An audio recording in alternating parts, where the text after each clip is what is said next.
नमस्कार दोस्तों, खुशी का तो लहर आ ही गया होगा क्योंकि 10 तारीख को जो रात को जो नोटिस जो बीपीएससी ने दिया है उससे तो खुशियों का लहर को छाना जरूरी था। क्योंकि एक तरह से देखा जाए तो दीपावली का आपको तोहफा दिया गया है।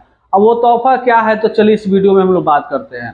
अगर आप बीपीएससी टीचर का एग्जाम दे रहे हैं और देने आज दिए हुए हैं चाहे देने वाले हैं या फिर अपने लाइफ में सोच रहे हैं कि हम भी एक शिक्षक बने, तो ये वीडियो आपके लिए है। आप इस वीडियो में बने रहिए। चलिए अब बात करते हैं कि जो रात को जो बीपीएससी के द्वारा जो हमेशा रात को ही नोटिस दिया जाता है, उनका जो सिस्टम में जो रात को ही क्या अप्लाई करने का और रिजल्ट घोषित करने का मतलब उनका काम रात को ही होता है।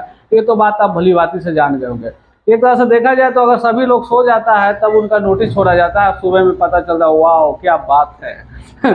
तो चलिए बात क्या है, प्राथमिक विद्यालय में जो है 1 to 5 में वैकेंसी इस बार नहीं थी। ठीक है, 1 to 5 की वैकेंसी इस बार नहीं थी, जो कि फेज 2 का रिजल्ट फेज 2 का एग्जाम होने वाला था। केवल उसमें 6 to 8, 9 to 10 और 11 to 12 था। अब बात करेंगे कि अब रात के नोटिस में क्या किया गया कि 94,031 पदों को 1 to 5 को जोड़ दिया गया है। सबसे पहली बात कि आप फॉर्म भरवाने के जब स्टार्ट किए 5 तारीख से उसी समय दे देना चाहिए। आप 14 तारीख, अब डेट में क्या बताया गया था कि क्या है अविस्तारित डेट रहेगा। अब विस्तारित होगा कि नहीं होगा? अब विस्तारित तो होना ही है, क्योंकि अब जो है कल 1 to 5 का जो आया है वैकेंसी, उसके लिए डेट तो फॉर्म भरने को चाहिए एक्स्ट्रा डेट बढ़ेगा। तो इसके लिए आप लोग निश्चित रहिए कि आपका डेट अब जो है बढ़ेगा। ठीक है ना, अब बढ़ना शुरू हो गया डेट, आप समझ लीजिए इस बात को।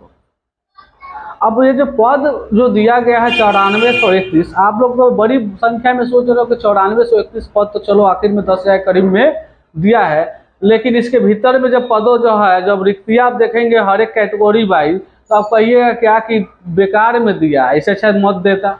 ठीक है, अब सुनिए क्या है। अनारक्षित जो है जनरल वाले को जो दिया हुआ है 1088 सीट दिया हुआ है। ठीक है, अब बात करेंगे अनुसूचित महिला को जो दिया गया हुआ है, महिला जो अनुसूचित महिला है 3142 दिया हुआ है, जिससे महिला मिलता नहीं है ज़्यादा अनुसूचित महिला का, 3142 सीट दिया गया हुआ है। ठीक है, अब अनुसूचित जनजाति का 183 सीट है। टोटल अगर उसको मिलाया जाए तो 4449 है। उर्दू वाले में उर्दू का जो है उर्दू में आपका 4932 है।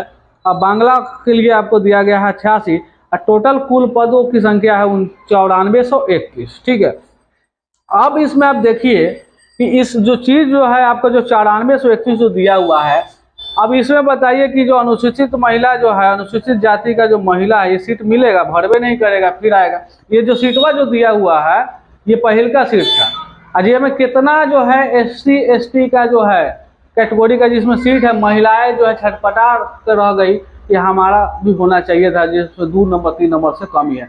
पहले उसको भरा जाता तब ना इसको भी उसका पद जो है रिक्ति को अगले वैकेंसी में दिया जाता। अब उस जो एग्जाम दिया उसका तो वो चलिए लाइफलाइन जो निकाला गया है बीपीएससी के द्वारा, लाइफलाइन 3 टाइम का लाइफलाइन मिलेगा आपको, या फिर आप 1 to 5 का दीजिएगा तो उसमें 3 टाइम मिलेगा, 6 to 8 का दीजिएगा तो 3 टाइम मिलेगा, या फिर कोई भी एग्जाम मतलब कोई भी वर्ग के लिए दीजिएगा तो आपको 3 बार ही मौका मिलेगा।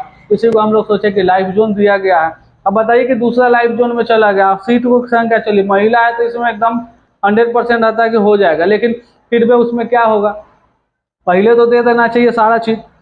अब इसमें झूठ मूठ के दिखाने के लिए 9431 कहने का मतलब दिखाने के लिए 9431 है, लेकिन किसी को नहीं। अनुसूचित जाति के लिए पिछड़ा वर्ग के लिए तो 0-0 दिया, अत्यंत पिछड़ा वर्ग को तो सीटें नहीं है, आर्थिक कमजोर EWS जो है उसका तो कुछ नहीं है, तो 1 to 5 देने से कोई मतलब ही नहीं है। सबसे बड़ी बात है कि इसमें जो अगर सीट दिया जाता है तो सबको दिया जाए। ठीक है, हाँ एक चीज़ बात किया गया है इसमें कि 1 to 5 वाले में जो है आपका जो है बाहर के स्टेट का जो भी कैंडिडेट है इसमें नहीं भर सकता है, तो एक तरह की बात है। लेकिन 1000 से क्या लेना देना, वो सही बात है। वो सब सोच रहे कि 1000 में अगर भरने देंगे तो सारा 1000 वह सब खा जाएगा, बिहार वाला का फिर नहीं मिलेगा, फिर सब हंगामा करेगा, ये भी सोच के नहीं दिया है। देख लीजिए 1088 है। ठीक है, तो बात सीधा करूँ तो ये जो बहाली जो दिया गया है 9421 सीट, वो सब फालतू में दिया गया है। हम एक तरह से कहें कि अगर सीट देना रहता तो अच्छे से सभी में दिया जाता, या तो इसको अभी नहीं दिया जाता। जो भी ये जो बचा हुआ सीट जो है 9431 जो बोला जा रहा है वहाँ से कि 9431 जो है बचा हुआ सीट है, तो पहले भी तो बहुत सारा लोगों का है जो क्वालिफाई करके बैठे हुए हैं, जो आपके क्वालिफाइंग मार्क्स से 10 नंबर 12 नंबर ज़्यादा उठा कर रखे हुए, उनको तो दे दीजिए कम से कम। आपको जब वहाँ खाली होता है तब आप इसमें करते, आप फिर करवा रहे हैं, फिर फॉर्म भरवा रहे हैं, और पता चलेगा फिर फॉर्म का पैसा लगेगा, और फिर आपका अपना राजस्व जो है अपना जीडीपी बड़ा ही है बिहार का टोटल, ठीक है। और जो यहाँ बच्चा जो है एग्जाम देने जाए, पढ़े जाए, मेंटली हरासमेंट हो, ट्रेवलिंग करके जाए एग्जाम देने, मतलब तरह तरह का बहुत परेशानी होता है, ऐसा नहीं कि नहीं होता। आप लोग एग्जाम देते होगे तो पता ही होगा, ठीक है। तो मेरे हिसाब से अगर देखा जाए तो ये जो बहाली 125 का जो दिया गया है, ये जो फालतू बहाली है मेरे अकॉर्डिंग, ठीक है ना। अब आपके अकॉर्डिंग क्या है, अपना कमेंट बॉक्स में इसको जरूर आप अपना विचार दीजिए कि ये बहाली सही है या गलत है। अब देखिए, आप भी सोच रहे हैं ना इस बात को कि इतना 94-131 कहने के लिए है, देखिए नाम के लिए कुछ नहीं है, सिर्फ काम के लिए कुछ नहीं है, नाम के लिए 94-131 जो है, ठीक है। चलिए दोस्तों, मिलते हैं अगले वीडियो में। और आपका जो विचार है आप हमको कमेंट करिए, क्या बहाली जो है वाकई में सही है या गलत है। चलिए मिलते हैं।